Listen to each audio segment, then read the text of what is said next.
देखिए, और हम लोग देखा जाए धातुई बंध के सिद्धांत, धातुई बंध के सिद्धांत, धातुई बंध दे दिया गया, धातु बंध को व्याख्या कर दी गई, क्या है, क्यों है, कहाँ होता है।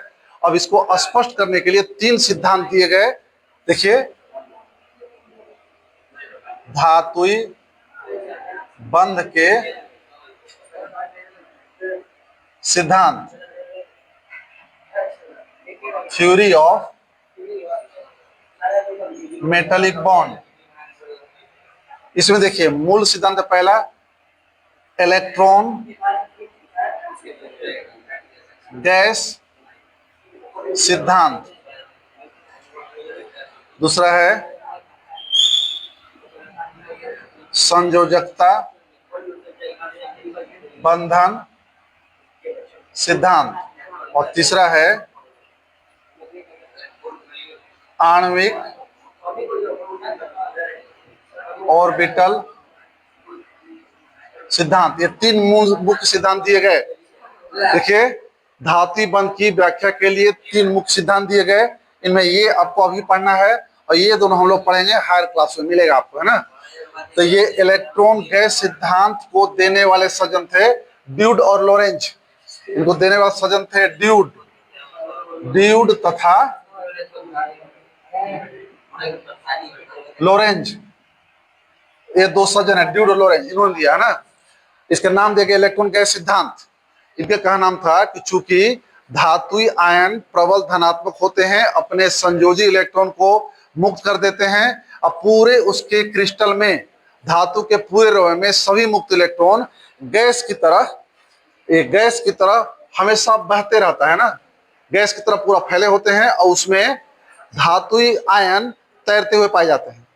मैंने क्या कल्पना था, एजम्पशन था कि धातु के क्रिस्टल में उसके मुक्त इलेक्ट्रॉन गैस की तरह पूरा एक्सपेंड में फैल रहे हैं, वो एक साथ फिक्स नहीं है, पूरा क्रिस्टल में हमेशा कंटिन्यू मूविंग कंडीशन में है ना, और उसी में धातुई आयन आराम से फ्लोट करते हैं। ठीक है, इसलिए इसको, इस सिद्धांत को हम लोग बाद में एक और नाम दिया गया,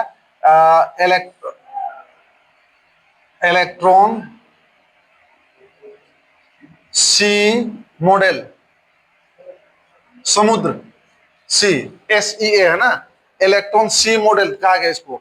मैंने इसके अनुसार वही बात बताई गई कि जिस तरह से समुद्र के जल में कोई चीज, कोई कण फ्लोट करता है, उसी तरह से यहाँ पे धातु के रवे में मुक्त इलेक्ट्रॉन का समुद्र है, और उसमें धातुई आयन आराम से फ्लोटिंग फेज में होते हैं, इसलिए नाम दिया गया इलेक्ट्रॉन सी मॉडल या इलेक्ट्रॉन गैस सिद्धांत।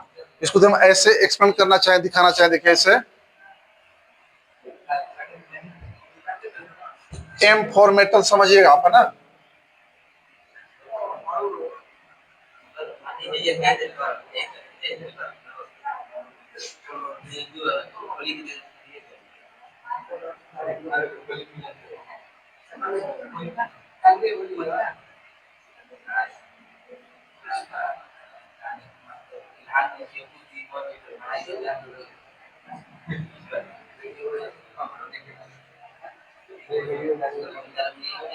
देखिए, ये जितने सारे एम है, एम फॉर मेटल सब धनायन है, और इसके पूरे क्रिस्टल में इलेक्ट्रॉन मूव कर रहा है, चुप नहीं है, चारों तरफ इलेक्ट्रॉन मूविंग कंडीशन में है, ये घूम रहे हैं, फ्री इलेक्ट्रॉन है ना।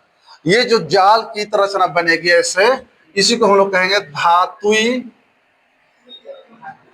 जालक या मेटेलिक लैटाइस।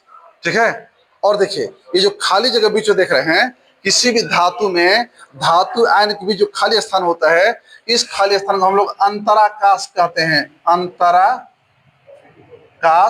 अंग्रेजी में इसको कहा जाता है इंटरस्टिशियल, INTRSTIAL, इंटरस्टिशियल साइट्स, अंतराकाश, है ना। और देखिए एक खासियत है कि धातु के क्रिस्टल में पर्याप्त खाली जगह होते हैं, इसीलिए हम इसमें आराम से कुछ दूसरे मेटल, नॉन मेटल को मिला के मिश्र धातु बना लेते हैं, है ना। मिश्र धातु का बनना इन्हीं अंतराकाशों के कारण होता है। ठीक है, तो शॉर्टकट देखिए,